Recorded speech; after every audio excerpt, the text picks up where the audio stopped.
MLB Gambling Podcast on the Sports Gambling Podcast Network is presented by WynnBET. Bet $100 at WynnBET and get a $100 free bet. Head over to sportsgamblingpodcast.com/WynnBET.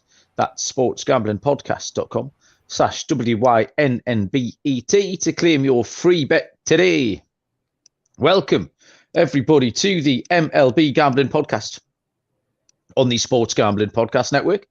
My name is Malcolm Bamford. I am here in Newcastle upon Tyne on the northeast coast of England. Today is Monday, September the 19th, and we are here to handicap the MLB action on Tuesday, September the 20th.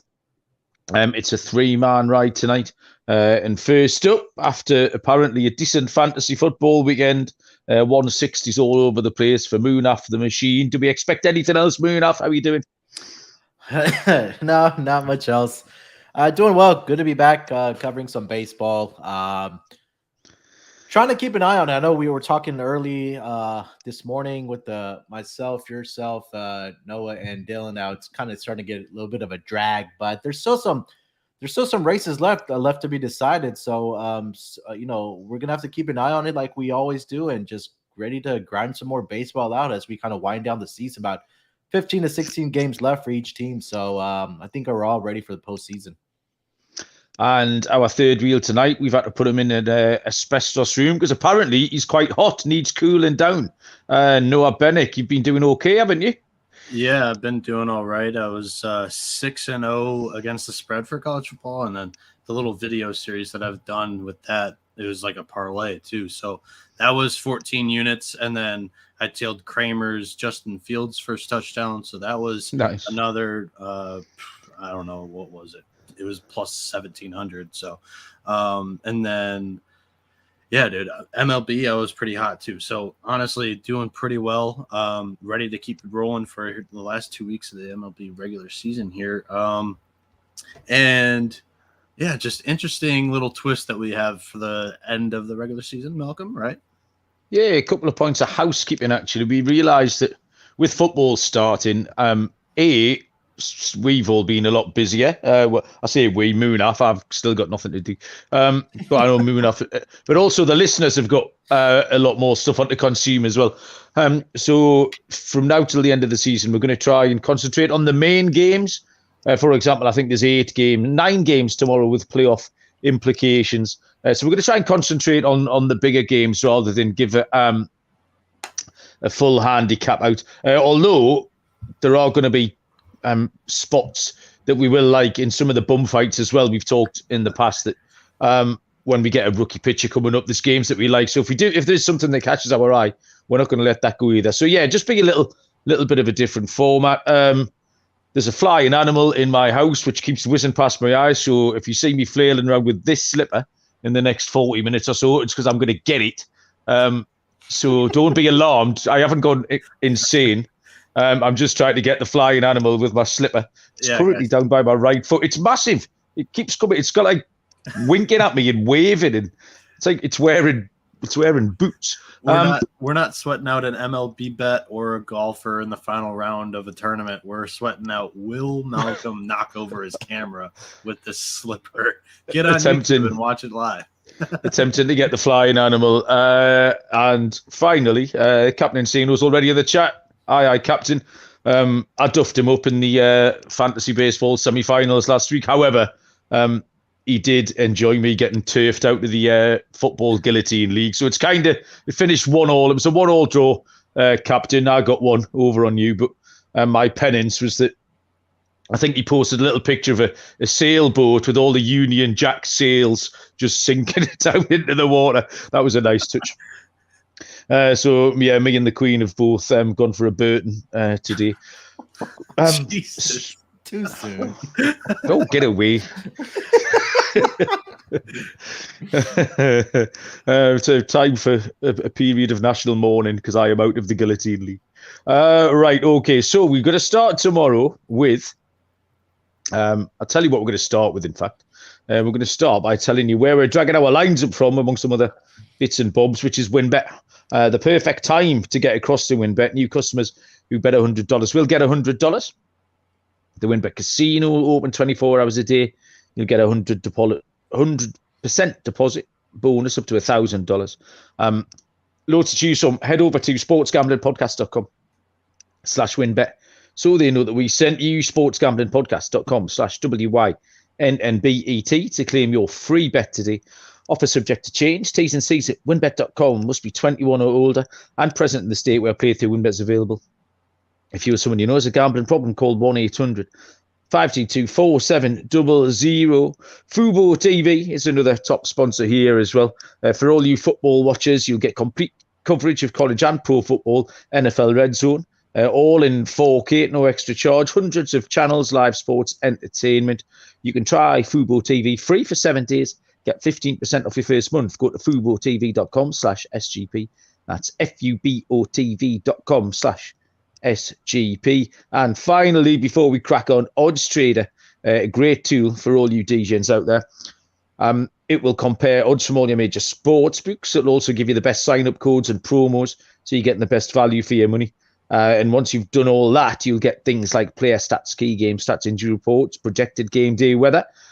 You'll get live scores as well, and the bet tracker, which is really handy to have around so you know whether you're coming or going. The place to get all of that is at oddstrader.com/bluewire. OddsTrader is the #1 site for all of your game day bets. So we will start tomorrow with, I think I've kind of done this chronologically. I've already missed the Mets out of that once today. We'll start with 6:40 Eastern first pitch, which is going to be the Houston Astros at the Tampa Bay Rays. Probably the pitching matchup of the day here, actually. Game of the day, I reckon. Christian Javier is pitching for the Houston Astros, and the lefty Shane McClanahan will take the hill for Tampa Bay. I have lines of, give me a second, Houston Astros are a dog here at +123. The Tampa Bay Rays are -145. Total here is set at 7. So the books have it tight, as you would expect. Christian Javier, 9-9 on the season. 2.87 ERA. Has pitched 131 2/3 with 173 strikeouts. McClanahan, 12-5 on the year, 2.13 ERA.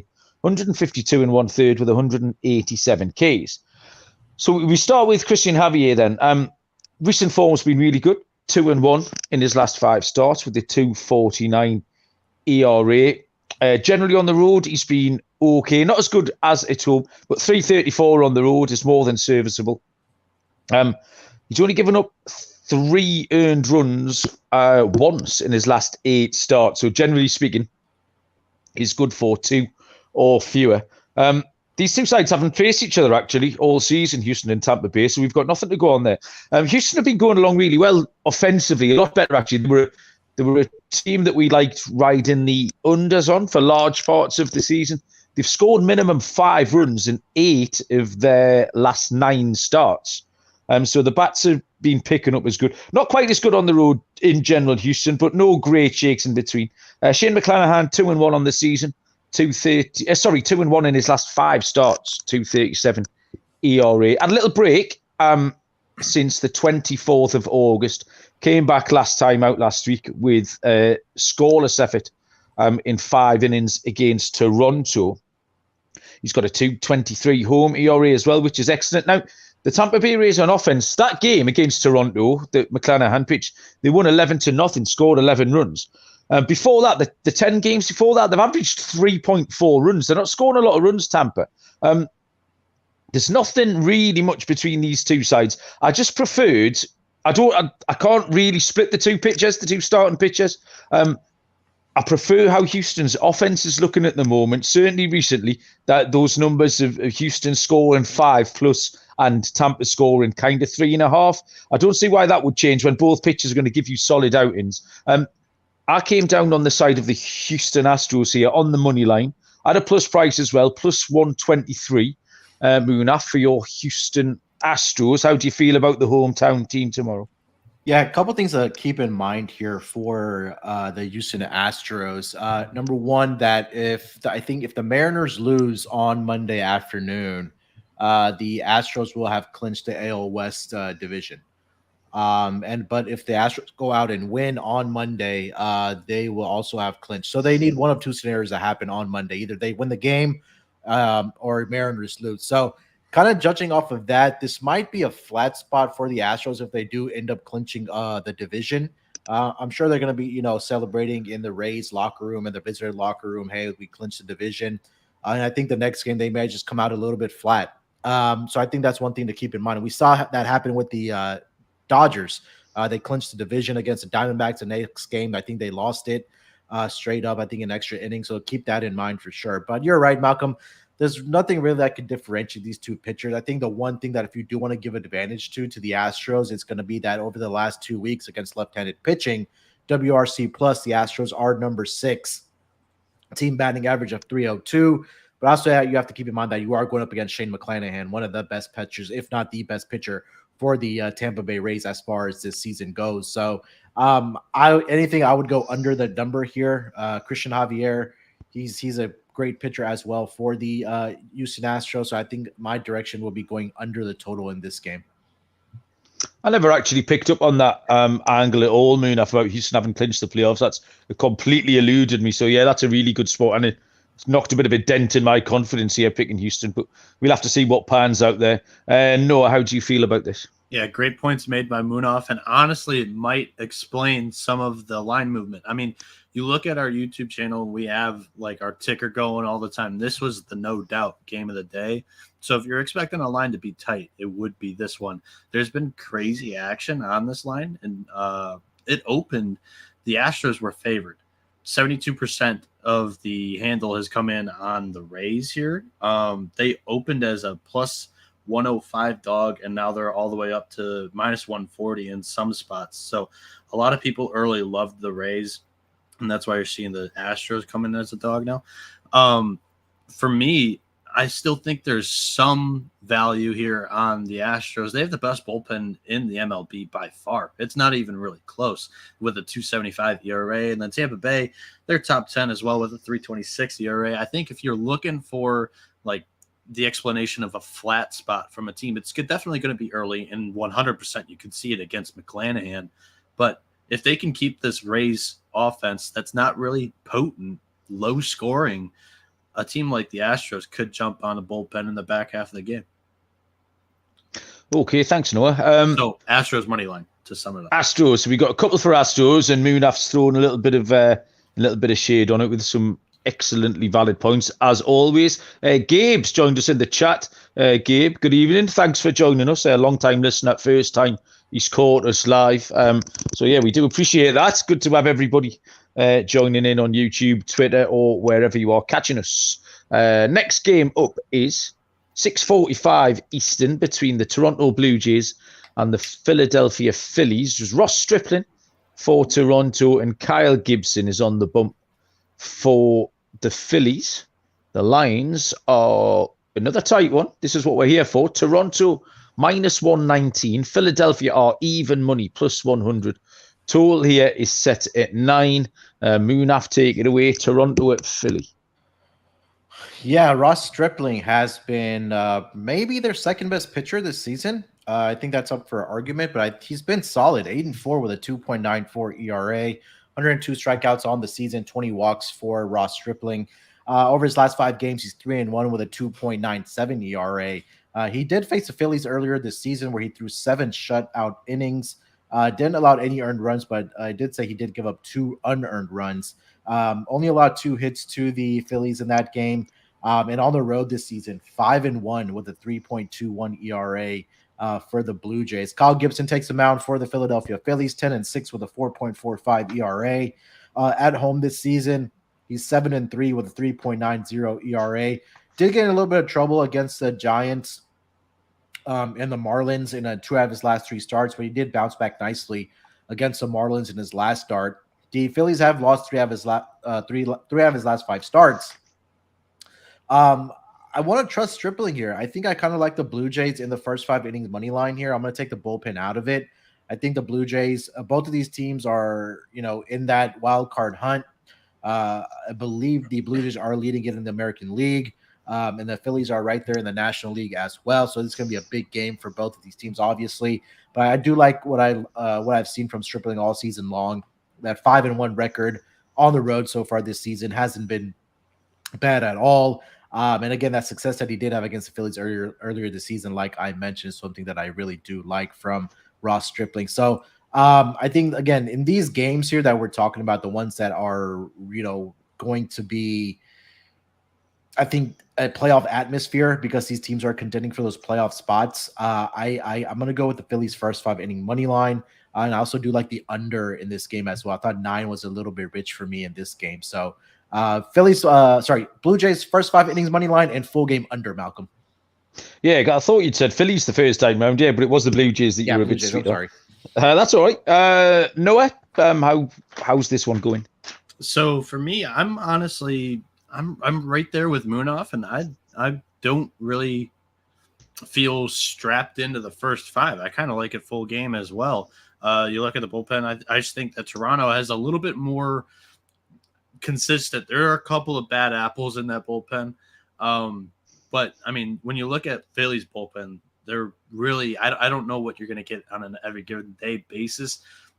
Phillies, they're 1-4 in their last 5, but at home, they seem like a complete different team. They're 11-2 in their last 13 games. But I mean, this Toronto team has been rolling this month in September. They're 13-5 in their last 18. Again, really tight one. I feel like here in the playoff stretch, it might be nice to look at some of these percentages. We got more people on Toronto's money line at 62% than Phillies. I still like Toronto here. I'm going with Stripling, who's been better, in my opinion, than Gibson all year. Malcolm. Yeah, Captain Insano's throwing out a walk prop there on Kyle Gibson over half a walk if you can find it, giving up a walk in at least 20 of the 28 games. I handicapped these games early this afternoon for me when there was no lines out. And what I wanted here was runs. I was really hoping for maybe an 8.5. It's actually come down at 9, which again just sort of tempers the pick a little bit. Stripling has been good, as Munaf says, but he's good for 2 or 3 runs though. He's relatively steady for 2 or 3 runs, pretty much every start. And Gibson's been unreliable. I think 2 of his last 5, he's given up handfuls of runs. So I think the 2 starters could combine here for 5 or 6. And then we get into those pens. The Blue Jays pen is a little bit better, so I would lean them with the game. But I think we can get to this total. 9 in a pushes looks like what it could be. It could be one of those. But if we can find it 8.5 somewhere, even if there's a little bit of money for that, then I fancied runs when I first written that down. The 9 doesn't put me off completely. It's not as much fun as the 8.5. But I think there's going to be runs in this one tomorrow. That'll be this. Yeah, go on. Malcolm, in his last 3 starts, I mean, his last start, he was at Miami, and it's Miami. He had 7 strikeouts, only 1 run. But the start before that, he pitched against Miami at home. He gave up 4 runs in 5 innings with a 7.20 ERA. And then the start prior to that, he only went 2.2, gave up 7 to the Giants. So, he has been touched up a little bit in his last 3 starts here for Gibson. Yeah. Definitely, it's a consistency and it, like I say, a reliability issue. You can't rely on him at all. So you certainly couldn't take the under, and I don't think you could take Philly, which leads you to the 2 picks that we've given, which is either the Blue Jays or the over, whichever way you want to skin that particular cat. No House Advantage, a new sponsor here on the MLB Gambling Podcast, changing the game by offering the most dynamic fantasy sports platform available today. You can play pick'em contests versus other people, and you can win over $250,000 in cash. Download the app, choose a contest, pick your player props. You can win big money every day. Win 20 times your entry versus the house. Bet on up to 5 players, over or under props or individual player matchups, NFL, NBA, MLB, PGA, MMA, or NASCAR. So check out No House Advantage today and experience daily fantasy sports redefined. Sign up now with the promo code SGPN at nohouseadvantage.com or download the app to get a first deposit match up to $25. And promoguide.us, the best place to go if you're interested in plus EV betting strategies. They have daily updates, odds boosts, and huge cash bonuses. They'll tell you where to find all of those things. So if you're looking for info on daily promos, promoguide.us will tell you what team is probable to win, but where you'll get the best odds and how to track down and cash in on these constantly changing promotions. That is a bit of a minefield. So go to promoguy.us, check out their 100% transparent and proven method for betting smarter. Check out promoguy.us and also Sleeper. Sleeper, you'll have your fantasy league on there. I'm sure you've already got the app, and we've told you about the overall under game where you can win 2 times to 20 times your money by taking your player props. This is the first game that is integrated into your fantasy experience. So if whichever player you've got on your team, if you fancy him over receptions or over rushing yards, etc., you can just click on his name and you can play the player props there and make some real live cash. Sleeper.com/SGP is the place to get a $100 first deposit match. Sleeper.com/SGP. T's and C's apply. See Sleeper's terms of use for details. Next up is, I think this is no lines on this one at the minute. We've got a TBD picture for the Pittsburgh Pirates who go to the New York Yankees for a 7:05 Eastern first pitch. Like I say, nothing for Pittsburgh. Nestor Cortez, the lefty, will go for the New York Yankees. As a result, we have no lines on this. I'll throw this across to Noah because it's his team, Pittsburgh, and I think you've got possibly a bead on the Pittsburgh picture, and you can give us your handicap from there, Noah. Yeah, I feel like Pittsburgh's kind of done this to us the whole second half, where they're either going with like a 6-man rotation, but the issue today is JT Brubaker landed on the IL, so no guy there, but they're coming off a day off. So, me predicting these Pirates pitchers, I've been about 80%, which is about my dart game. So, like throwing a dart at the dartboard, I'm usually hitting the 20 or the 1 or the 5. Basically. So I like to think of my predictions as that for the Pirates pitchers. I think Zach Thompson gets the start here for Pittsburgh just because the day off, this is his normal day to start. JT Brubaker would have been on Monday. But anyways, the Pirates, they've lost 4 games in a row here to the Mets. And they're coming in. Their games aren't going to get any easier here with the Yankees, who are 5-2 in their last 7. And Thompson, he's 3-10 with a 5.10 ERA, 82 strikeouts, 44 walks, and 114.1 innings pitched. He has a road ERA of 4.50, so he's a half run better on the road, but I don't think he's going to go very deep into this game. A lot of his starts lately have been like 3 or 4 innings, weirdly. He has 20.2 innings pitched in his last 5 starts. So that's something to keep in mind here. As Nestor Cortez Jr. gets his 3rd start off the IL, he's 10-4, 2.70 ERA, 142 strikeouts, 32 walks, and 140 innings pitched. In 2 starts off the IL, Cortez has done all right. He's faced the Red Sox and the Twins. He's totaled 9 innings, 9 strikeouts, 2 walks, 5 hits, 3 earned runs. This is my thing here, though. The Pirates, they're 4-2 against the Yankees in their last 6 games, and Pittsburgh, they've been kind of good against really good teams in the MLB lately. They've beaten really good teams often, and I want to take them. I just can't take them here. They struggle against left-handed pitching, and that Yankees bullpen is legit. My pick's going to be the Yankees, but I'm not going to bet this. Okay, Moon, I've difficult to handicap without the Pittsburgh pitcher, but what was your feeling on this? Yeah, it's just that last sentence what Noah just said there, right? Pittsburgh has struggled against left-handed pitching over the last 2 weeks, WRC plus. Pittsburgh number 24, team batting average at 211, which ranks number 22. And then we're also looking at slugging percentage for the Pittsburgh Pirates, number 19 over the last 2 weeks against left-handed pitching. So, yeah, I think that the only way I could probably look is for the New York Yankees here. Obviously, it's going to be a huge price going up against one of the worst teams in the National League, but you probably just want to take the run line here. And look, the Yankees are still fighting to clinch the division, the AL East, so these are meaningful games for them, and they have to take care of business against some of the lesser opponents of the MLB. Yeah, I couldn't see a difference between this series and the Mets series, really. Pittsburgh with nothing to play for in New York against a better team with things to play for. The similarities are pretty stark. The Mets, yes. I think the interesting topic here is like high plus 190s Judge home run. Yeah. He's going for 62, right? Yeah, he's 3 away. He's at 59. Yeah. Are we? I think he'll one get this it. game? I feel like that's got to be a conversation topic every time we talk about the Yankees now. And I mean, he is within striking distance of Triple Crown, believe it or not. We haven't seen it since Miguel Cabrera in 2013, 2014. Yeah. I mean, he's going to look really good in the Red Sox uniform next year. Hey, the Tigers, they just hired Scott Harris, and he was rumored to maybe be going to San Francisco. Harris, the Giants GM, Detroit. We've got all the money in the world right now. Our roster sucks. We're not really paying much other than Cabrera and Baez. We got money. We can pay Judge, right? Stop it. Good, You just paid Javi. Please. I don't want Javi. Get out of here. He's going to be playing second base next year. He's leading the league with 26 errors. It's terrible. I think Judge will just go straight across the park to City Field, won't he? Play for the Mets, no? Oh God. I don't know. I think I'm joking. I think he's going to be Yankee for life. Yeah, maybe.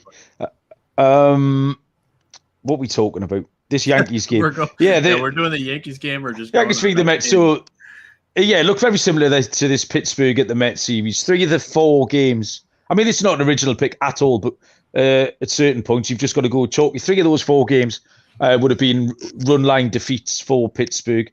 They lost by 4, 4, and 6. They lost all 4 games, managed to keep one within one run, but lost by 4, 4, and 6. And really, I don't know why this would change this week.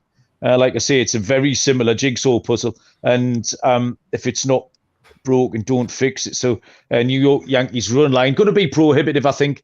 But yeah, apart from that, you could go up the ladder, like we say, give them 2.5, 3.5 runs, something like that, judging on the defeats that they suffered last week against the New York Mets. Okay, next we have the Washington Nationals at the Atlanta Braves. Oh, hang on. I forgot the Mets, didn't I? Well, hey, I'm going to go to the top. I'm going to take on the... You weren't going to do it at the top of the podcast. You did. Yeah, I know. You almost did. Yeah, all right. Just try to put the heat on me because you've not muted yourself yet once today. It's a 7:40 Eastern first pitch. Getting on my ass. Yeah, they're waiting for you, mate. It's like if you don't do it, the people are going to be disappointed before we finish. They will be. Carlos Carrasco for the New York Mets. Another TBD, unfortunately, for the Milwaukee Brewers. I've got nobody. I don't know if you boys have anyone going for the Brew Crew tomorrow. No lines as a result of that one. I can handicap Carrasco for you, give you a little bit of info, but that'll be about as good as it gets. 15-6 on the season, 3.70 ERA, 141 innings, 143 strikeouts. 3-2 in his last 5, 3.09 ERA. His last 2 starts have both been just similar, relatively solid, 2 earned runs over 6 innings, which what I noticed when I went through Carrasco's game log is he's just had a really easy run of games. Those last 2 were Pittsburgh and Miami. But just off the top of my head, it was Pittsburgh, Miami, Cincinnati. It was just all the dross. He's really had a nice run of games. Generally on the season, 4.42 road ERA.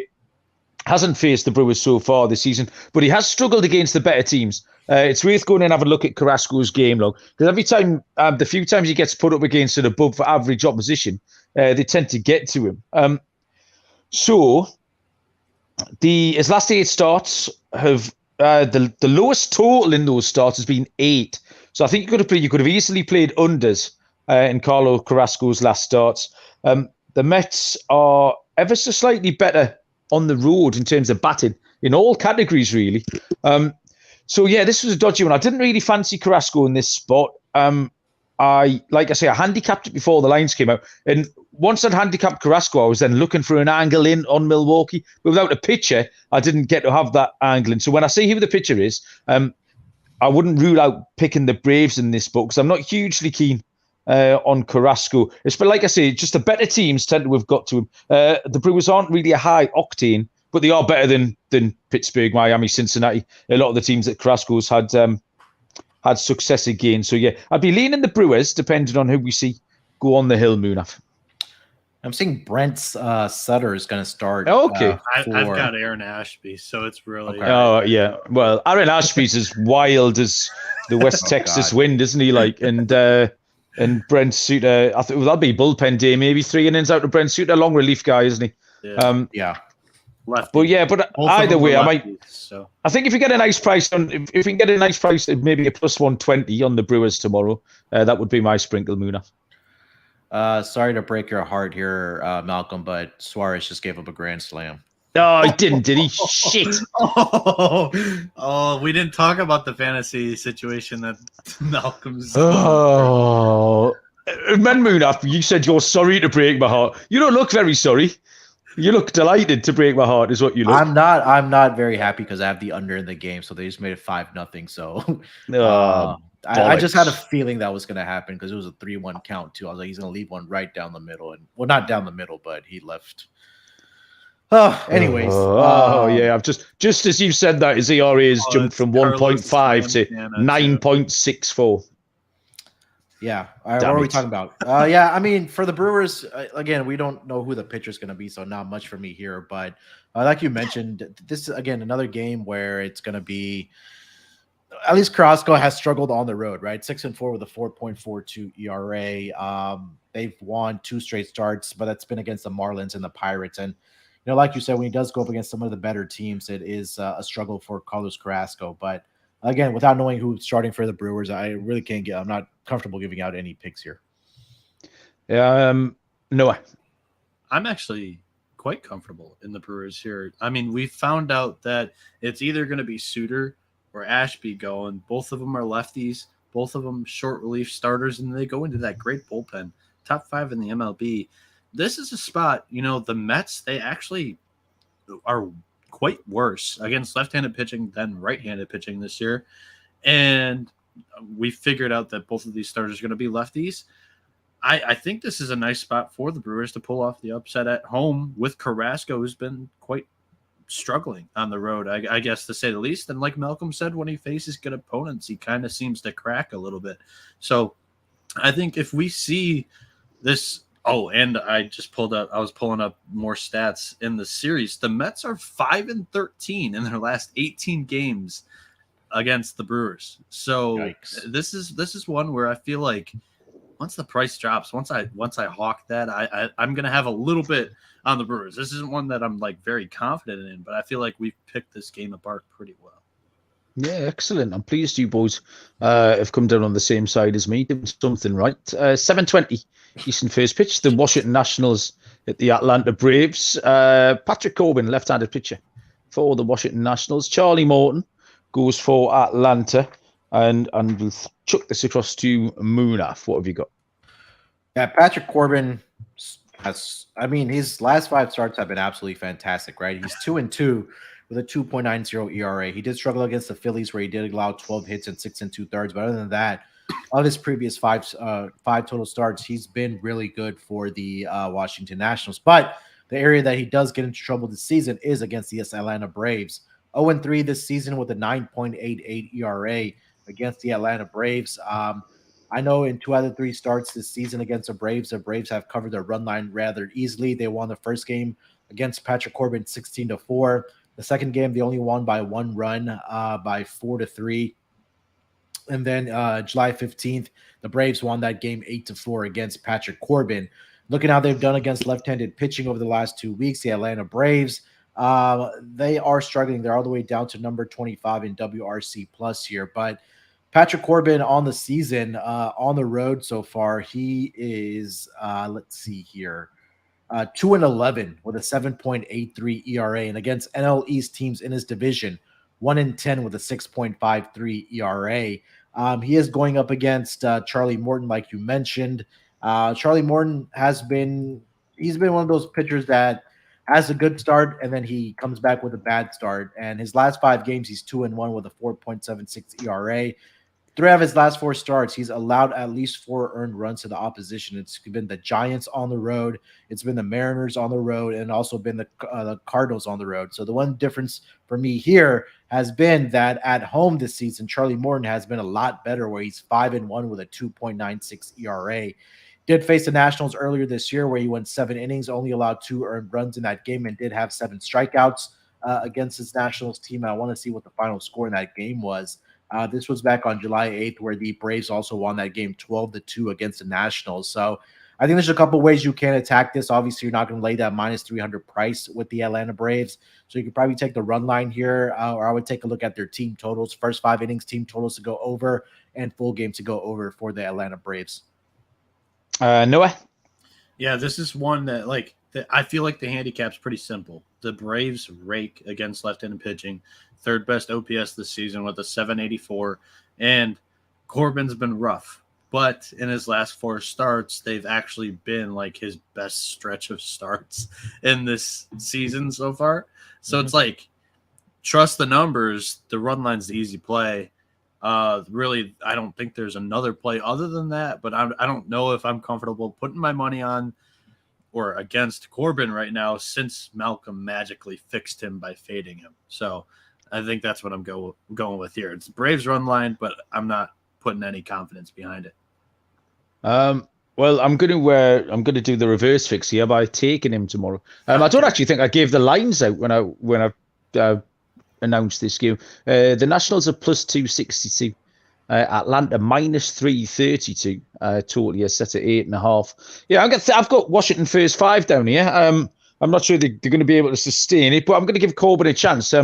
Four of his last 5 starts have been really, really good. Washington generally have been a little bit better in the last month or so than they had been before that. And I just think Charlie Morton's a little bit vulnerable. I know Moonaf points out he has been better at home than he has been on the road. But yeah, I could see maybe Washington squeaking a 2-1 lead out here after 5 before Atlanta will sort of chase them down the stretch and maybe get their noses in front of the line. But yeah, give me at a fancy price, round about plus 250, give me Washington And first Mel, 5. Yes. To back you here, 94% of the money for the run line, obviously on the Braves here, but there is quite a bit of people on the Nationals here, 49% with that huge price. So I feel like a lot of people got in early on this and they like this as well. I would expect that the Braves money line number to be way higher. There's a lot of us shrewd it about, Noah. A lot about 8:10 Eastern first pitch, Minnesota Twins at the Kansas City Royals. Dylan Bundy for Minnesota and Zach Greinke for the Royals. We have lines of Minnesota minus 139, KC plus 117. Total here is set at 8.5. Noah, this is all you. Yeah, so I think Minnesota, they're just gutted right now. They've played Cleveland 8 times in their last 11 games, and the Twinkies have lost 7 of those 8 games. Kansas City is struggling right now as well. They're 1-5 in the last 6 games. The good news for the Royals, though, is that Zach Greinke is pitching at Kauffman Stadium on Tuesday. At home, he has a 1.99 ERA, and I think Kansas City will win this game because Dylan Bundy is terrible on the road. 5.35 ERA. Guys, it's that simple. That's the handicap. We got like 2 of our symbolized pitchers for pitching at home and pitching on the road. These are 2 of our favorite trends. We're watching the Twinkies crash and burn. I like the Royals money line. Yeah, Dupree maybe in the chat is given the exact handicap. This is sometimes it's really, really easy. Greinke at home, Bundy on the road, Bosch next. Moonaf, anything else to add? He's just shaking his head. Moonaf, this is an audio production. If you could say some words to go with that. He nailed it. I mean, look, Greinke at home, 1.93 ERA, has faced the Twins 4 times this season. Despite being 0-4, 3 out of those 4 starts against the Royals were on the road. And the one start he did have at Kauffman Stadium, like Noah mentioned there, against the Twins, it did result in a 1-0 loss for the Royals. But in that game, Zach Greinke went 5 innings and only allowed 1 earned run, and they Royals weren't able to provide any run support for Zach Greinke. So Noah nailed it that this is probably a very, very flat spot for Minnesota. They just lost 4 out of 5, I believe, to the Guardians. Now you have to travel to Kansas City. They got their ass kicked in that 5th game too. Yeah, you're absolutely gutted. And now Zach Greinke at home. We've talked about it a lot. Zach Greinke at home, give me the money line here for the Royals as well. Yeah, I completely agree. I saw plus 120 earlier on, plus 117 now. But yeah, it looks like an outstanding road. And you're right, Minnesota just looked they look beat. I watched their game tonight. Obviously, I had a dog in the fight. I was hoping Sonny Gray got lit up, and he did. But they just look defeated. They've hugely missed Jorge Polanco. There's no prospect of him coming back. I think he had a setback last week in his rehab assignment. Hasn't come through. So yeah, they've missed him, and they look a beaten team at the moment. So yeah, that should be that. Next up is Minnesota's excited about their football team right now. Let them have that. Yeah, that must be it. 8:10 Eastern first pitch is the Cleveland Guardians and the Chicago White Sox. Aaron Savali for Cleveland and for the Chicago White Sox. I've got Dylan Cease going. Officially TBD. Noah's Moonaf's nodding his head. So I think the same. But I don't see any prices for this one. This was no. There's nothing up. Maybe I think I do. In fact, I've got no idea why. But anyway, yeah. So no prices. But I enjoyed handicapping this game today. It's a good one. Savali 2-6, 5.40 ERA, 75 innings, 75 strikeouts. Dylan Cease 14-7, 2.16 ERA, 167 innings, and 214 strikeouts. Aaron Savali going okay, 3.27 in his last 5. 3.38 ERA in 8 games started against AL Central opposition. So, yeah, slightly better than average, very steady. He's only played the Chicago White Sox once this season. He actually got hurt in that game, came out after 1 inning, so we can put a line through that one. The Cleveland Guardians, despite they've got a road record which is under 500, they actually hit better on the road. The batting average as a team is 6 spots better. And remarkably, they've hit 29 more home runs on the road than they have at home, which is it's a good stat, but it's not an incredible one. I've got my incredible Cleveland stat today, which is the Cleveland Guardians have 5 players with 15 or more stolen bases. That's the first time that's happened since 1919. What do you think of that? Good stat? Excellent. Moonaf can't smile wide enough at that stat. Absolutely delighted on you, Moonaf. There, look at him. He's beaming. He is like a Cheshire cat. Dylan Cease, 243 in his last 5, 255 at home. 121 against AL Central opposition. Just ticking boxes everywhere you go here. 3 games started against the Guardians so far this season. He's 2-1 with a 2.12 ERA. And the Chicago White Sox run scoring is really inconsistent. It's either feast or famine with them. I think tomorrow could be more of a feast for me. I give the edge here to the Chicago White Sox. Obviously, they've got Dylan Cease on the mind. I think this could be quite low scoring. Obviously, no tools. Possibly an under 8 would do me. I've got the White Sox winning this by something like 5-2. It's going to be a White Sox run line and maybe an under to go with, but without any lines, I can't give you much more. But that would be my lean, Munaf. Yeah, I mean, you nailed it. Dylan Cease has been pretty good, not only at home, but against the Guardians this season. 2-1 with a 2.12 ERA. Yeah, he's won 2 straight starts against them. These are both dating back to July.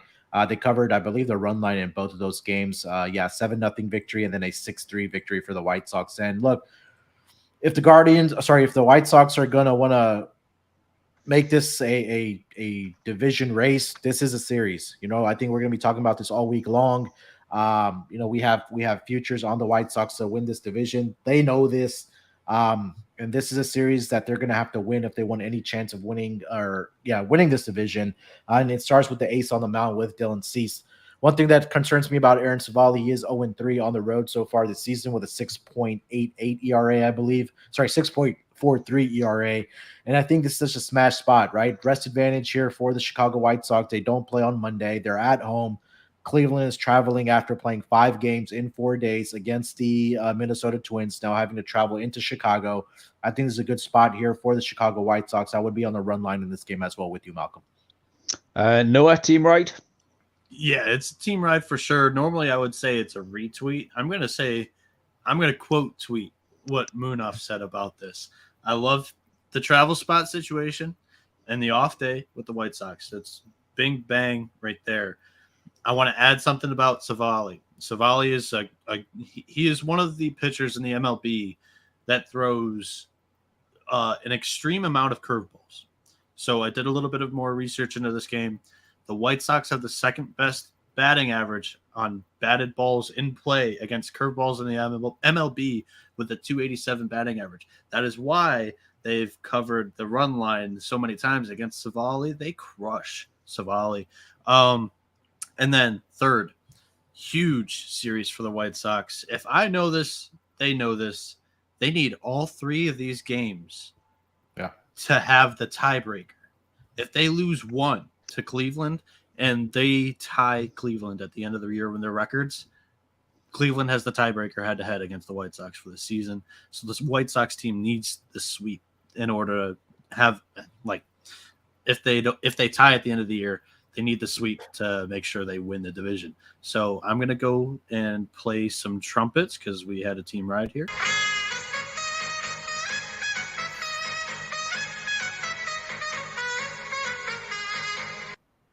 I can't believe Excellent. we're losing on that trumpet thing. Yeah, we keep it going until people are very bored of it.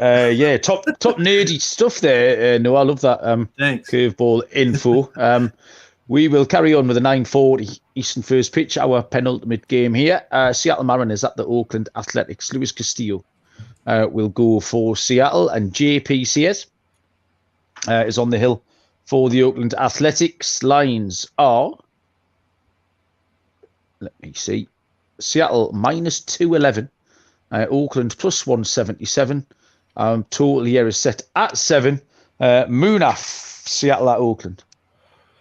Yeah, Castillo takes a mound for the Seattle Mariners, 7-5 on the season with a 2.68 ERA. On the road this season, 4-4 with a 2.57 ERA over his last 5 games. He's 2-1 with a 2.51 ERA. So he's going along pretty well. Did get in a little bit of trouble against the Chicago White Sox in his second to last start, where he did go 5 2/3 innings, allowed 3 earned runs. But other than that, he's been pretty solid for this Seattle Mariners team. Surprisingly, he did get into trouble against the Oakland A's team back on August 21st in Oakland, where he did allow 4 earned runs in 5 innings pitched to the Oakland A's, and they lost that game, did the Mariners 5-3. So a little bit of concern there. JB Sears has kind of fallen back down to earth for this Oakland A's pitching staff, left-handed pitcher.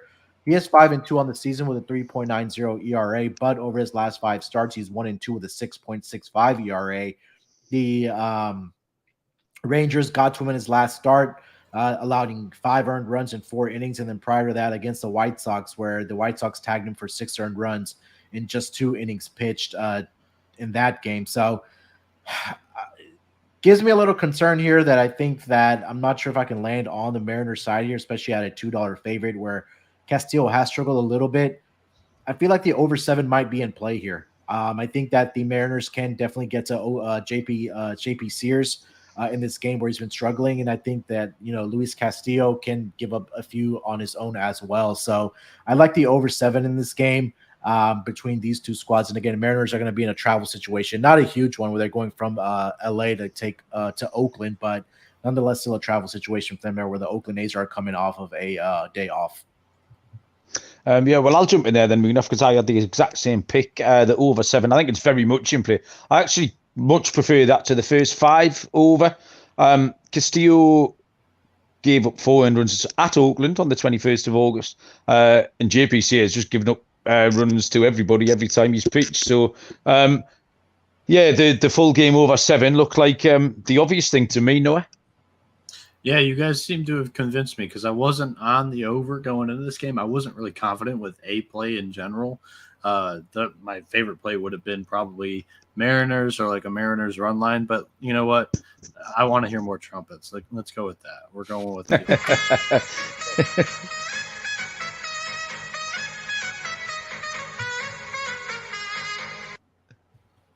Munaf refusing to dance is patently one of my favorite things about this show at the moment. Come on, Munaf. I was getting to the pictures for the next game. Don't call you snake hips for nothing, Munaf. I want to see you on your chair next time. Finally, 9:40 Eastern first pitch. The St. Louis Cardinals at the San Diego Padres. Adam Wainwright for the St. Louis Cardinals. And Mike Clevenger is the pitcher of choice for the San Diego Padres. St. Louis are plus 109. The San Diego Padres are minus 129 total. Yeah, so that's it, 7.5. Take it away, Noah. Last game on the card. St. Louis, our Cardinals, they're 12-6 in their last 18 games, 10-4 in their last 14 road games. San Diego 4-2 in their last 6, and both teams have cashed the under in their last 5 games. St. Louis, they're starting Adam Wainwright here, 11-9. This is the start after the big one where he and Yadier Molina eclipsed the number of most starts by a single barrier pitcher catcher combination. They're Wainwright's 11-9, 3.29 ERA, 300. Oh my God. 137 strikeouts, 47 walks, 178 innings pitched. In his last 3 starts, he has a 5.40 ERA. And then Mike Clevenger is going for the Padres here. 5-7 with a 4.47 ERA, 83 strikeouts, 32 walks, and 98.2 innings pitched. He's actually been even worse than Waino in his last 3 starts with a 10.50 ERA. I am just looking at one more thing on my laptop prior to this to fit my argument, but he is a 10.50 ERA, and I think this is a perfect spot here to fade the trends of the unders for both teams cashing in the last 5. I think the total of 7.5 is a little bit too low. I like this over, and I think get in on it early. I think it's going to move to 8 here, looking at how many people are on it right now. So, that one is one of my favorite plays of the day, the over 7.5. Okay, Munaf.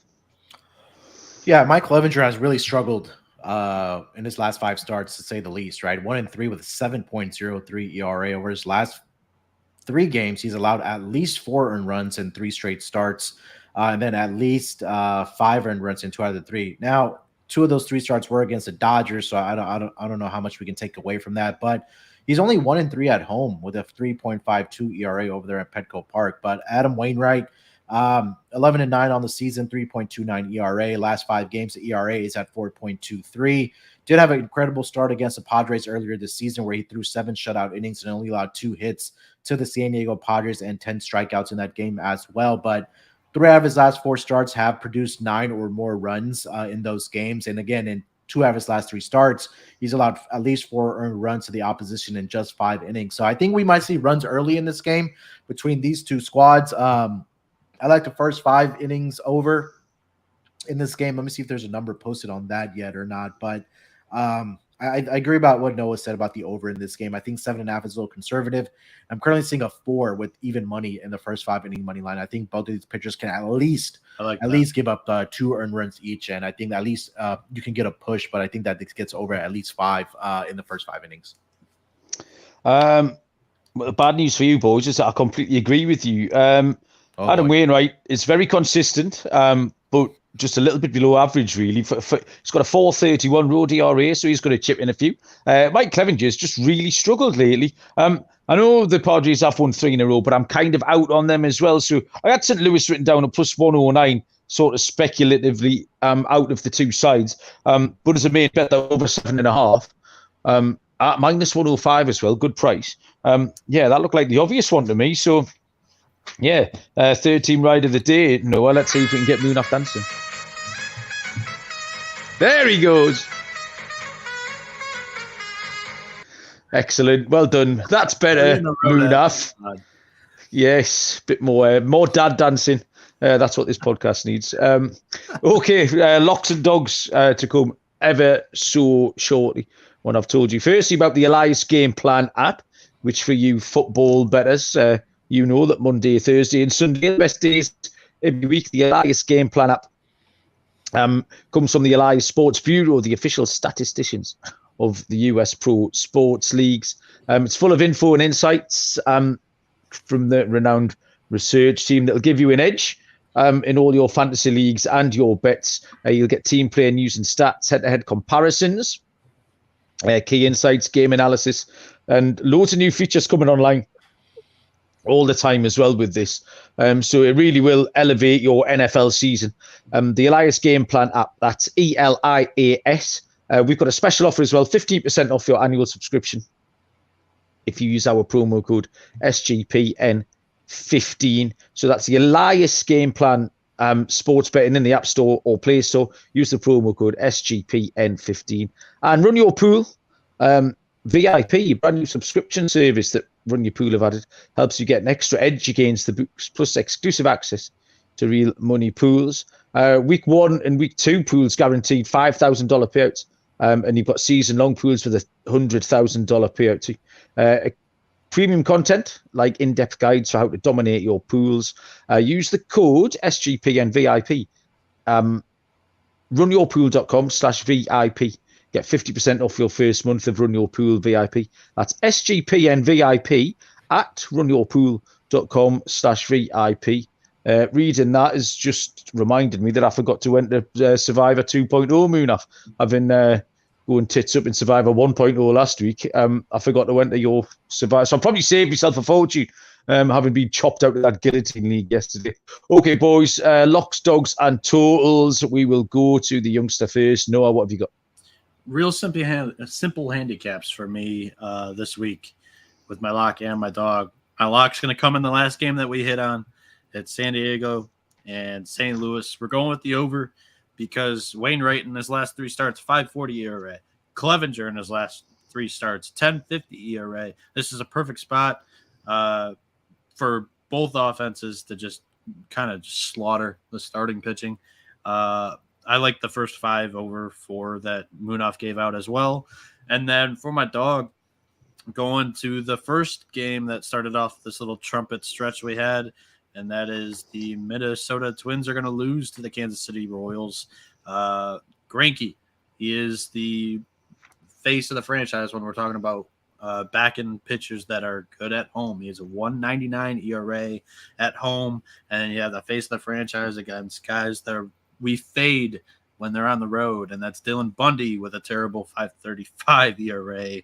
Guys, it's just a real simple handicap. We're watching the Twins crash and burn, so we're going with the Royals money line. Trumpet stretch is a nice phrase, Noah. I think there's a lot more legs we could use in there. I enjoyed that. Well done. Munaf, what have you got? Yeah, I'll keep it simple. Royals dog for me as well. I think this is a absolutely smash spot.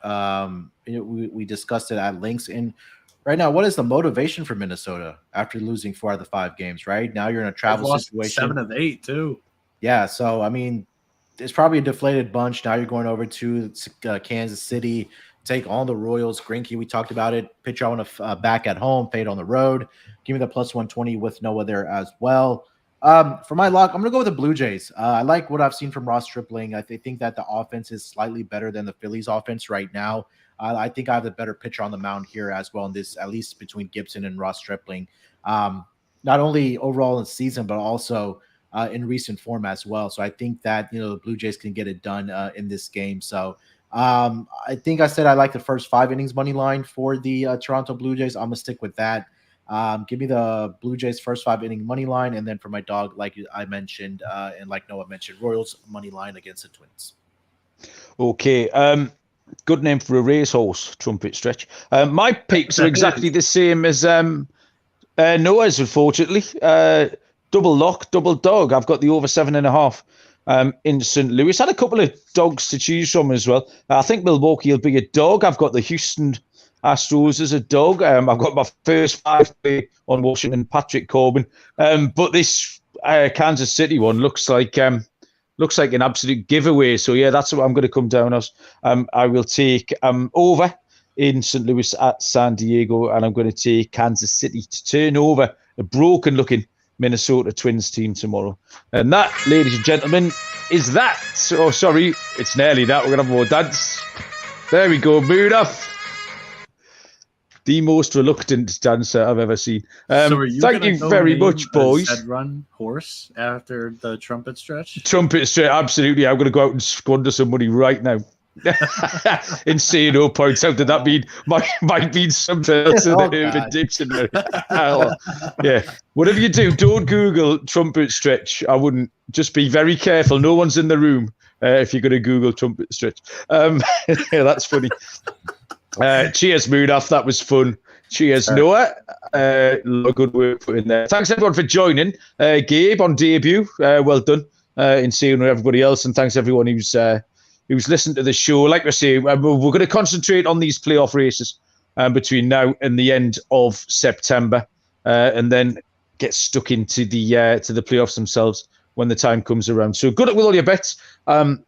Plenty to get your teeth into tomorrow. Thanks for joining us. Until then, we will see you down the road. Cheers.